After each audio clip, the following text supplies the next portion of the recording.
These two men were curiously watching a beautiful woman, but in the next second, she revealed her true form, a witch. Yet when he looked again carefully, the woman had returned to her original appearance. At that moment, the two received a police call. A woman had been dismembered in the forest. The scene was extremely gruesome, with the woman's body parts scattered all over the ground. The only useful clue at the scene was a footprint, and an MP3 player left behind by the girl during the attack. It was playing a pop song on loop. Back at the police station, something strange happened again. A prisoner suddenly turned into a lizard-faced creature, but quickly returned to normal. This shocked Nick deeply. Through DNA comparison, Hank quickly identified the girl. Then Hank found another lead. The footprint at the scene came from a pair of custom-made Martin boots. Meanwhile, the man wearing those Martin boots approached another girl. As he passed by her, he suddenly stopped in his tracks. On the other side, Nick received another emergency call. He rushed to the scene immediately. From his colleague, he learned that the missing person was a little girl, and she was also wearing a red coat.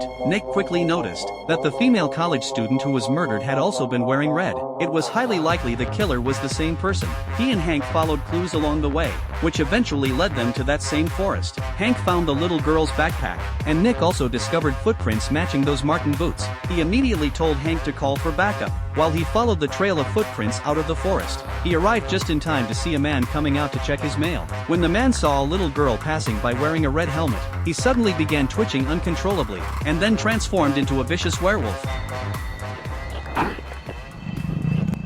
Hank! I got him!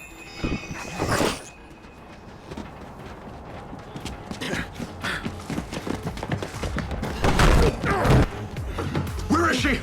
Where is she?